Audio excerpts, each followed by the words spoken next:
Okay, in this lesson we're going to take a look at two samples from two different populations. We're going to compare the means and see what conclusions we can draw about the full populations, the means from both populations. Okay, we have a pet store claims that the mean annual cost of dog and cat foods are the same. The results for samples for the two types of pets are shown. At an alpha of 0.01, can you reject the pet store's claim? Assume the samples are random, independent, and the populations are normally distributed. Okay, I'm going to label the information about our dogs to be information from population 1, and population 2 will be our information about cats. Okay, so we are given X bar for each of these. In other words, the sample mean amount of money spent on food for both dogs and cats, along with the standard deviations and the sample sizes. Okay, so our first thing that we need to do is identify our null and alternative hypothesis. Our null hypothesis is always going to have the equal sign, but keep in mind this particular example is talking about mean, so we are going to be comparing mean of, we're going to be looking at population mu1 equal to population mu2, or we could state that as mu1 minus mu2 is equal to 0, and that is where our claim is at. That's what the pet store is claiming. Our alternative is going to be that they are not equal to each other, or the difference is not equal to 0. We do not have anything in our description that says we are speculating one to be more than the other or anything like that, so we're just testing the claim. So our alternative would be a two-tailed test. So our fourth step, our confidence level is 99%. Our alpha is 0.01.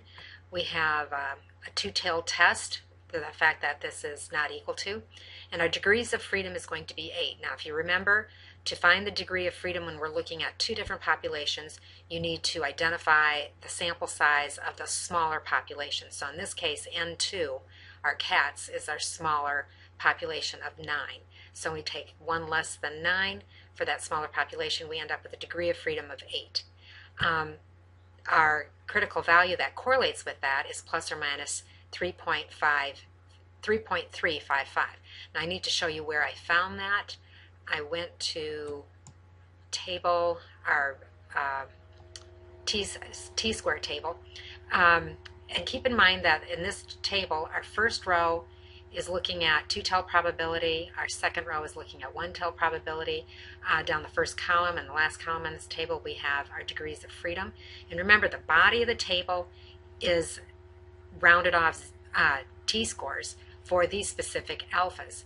Now we are doing a 0.01 alpha and a two-tail, so that's a 99% confidence level. That would be this last column.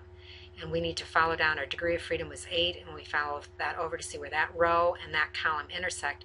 We have our t-value, critical value of 3.355. Okay, so that's how we found that. Then we need to move on and calculate our test statistic. We're going to be using this formula here, which is rather long and kind of intimidating. I'm going to show you where I pulled that. I pulled that from our formula table. We are in the section where we are looking at t-test formulas for means. This is not going to be a single sample, but we are going to have looking at two means, two small samples, and this is for when they are independent. Now keep in mind the degrees of freedom. I'm using a different rule for the degrees of freedom than what is given here on our formula page. We spoke about that in class, and I'll come back to that again later. Okay, so we're plugging in that formula, x bar 1 minus x bar 2, that's the difference between those two, minus mu1 minus mu2, all divided by this square root, rather complicated formula. I'm going to start plugging things in so you can see where it all fits. This x bar 1 is from the table here of data. 223 is the mean cost spent on dog food minus the mean cost spent on cats. Subtracting 0. Now that 0 comes from our population mu that we are speculating in our null hypothesis. We are speculating that the difference between these two is 0. So that's where that 0 came from. And then over the square root, and then plugging in our standard deviation squared of the first population divided by its sample size, the standard deviation of the second sample divided by its sample size. Now it is super important on your calculator that you use the parentheses as I've shown them here.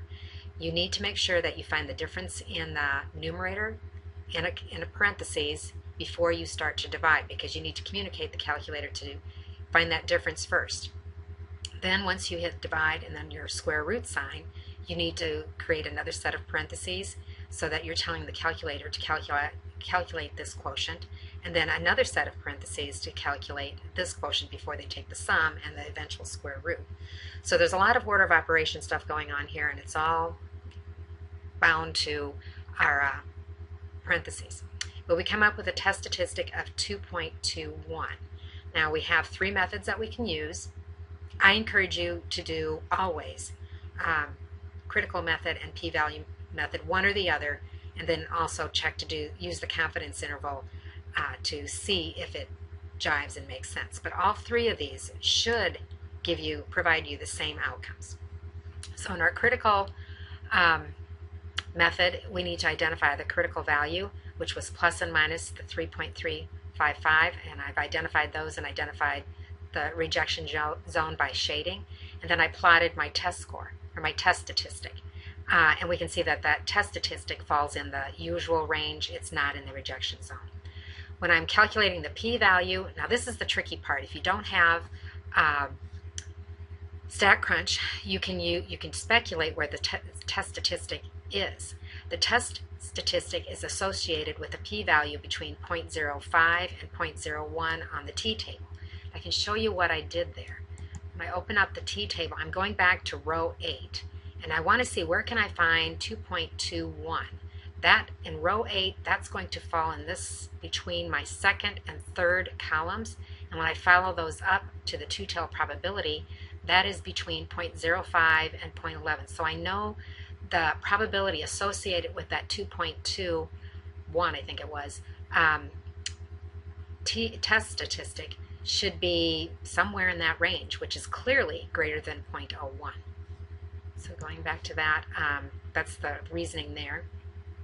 When I go into StatCrunch, it provides a p-value of 0.0399 per tail. Now keep in mind I'm saying per tail because this is a two-tail test. The p-value provided to you in StatCrunch will show you just the p-value in a single tail. So you need to double that, and that would give us 0.0798, which makes sense. That falls between 0.05 and 0.10. Either way, whether we go to StatCrunch or look at the table, the p-value is high, the null will fly. So we're not in the rejection zone there. When I do the confidence interval, I'm looking at this formula, and again, we could go and find that formula on the formula page, but it's under the confidence interval for independent two mean samples.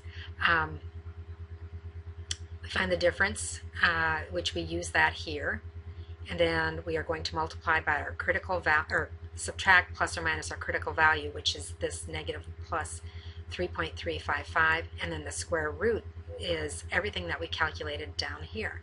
So again, those parentheses are going to be very important.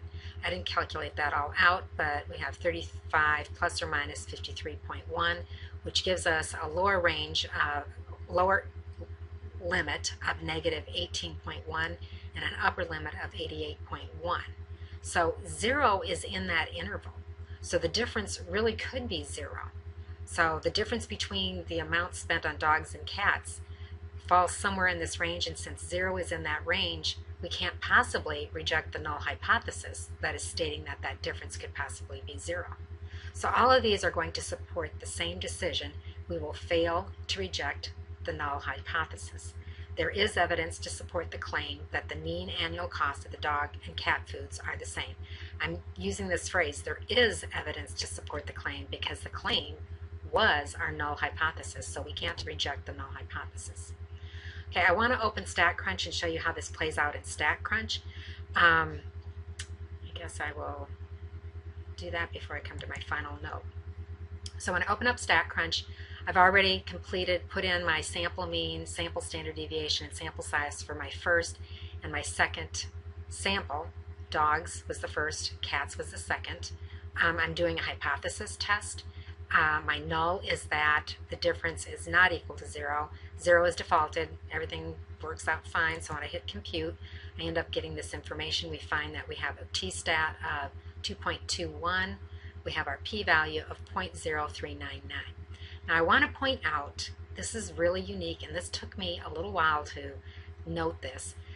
In our StatCrunch, do you notice they identified the degree of freedom? And the degree of freedom, they're coming up with 18.45. And I just want to point out there's many different ways to do a lot of these statistical testing. And our StatCrunch is using a little bit different way. And that's great because it happens to be the same process that my math lab homework is going to be using. So for this reason, you would need to do the confidence interval for two independent sample mean test in StatCrunch. So I'm going to click Edit, and I want to go down here and click on the confidence interval, and I'm going to put in, oh, I've got the 99 in here already. Our confidence level, again, this was a two-tailed test, so our 99% confidence level is going to be the same as it was for our test. So I'm going to click Compute, and I find that I have a lower limit of -10 and an upper limit of 80. And that turns out to be somewhat different than what we had. I'm hoping I can show you both here. That's somewhat different than what we had when we did this by hand, because by hand I'm using the critical value that is associated with a degree of freedom of 8, I believe. So that was a little bit different here. For your homework, by hand is not going to work for us. You're going to need to use StatCrunch to get the same answer that is expected of you in my math lab. So I do want to point out, for my math lab, you would need to use StatCrunch for the confidence intervals. And that is my last note right here. I still want you to be familiar with this formula, because this formula is very important as well.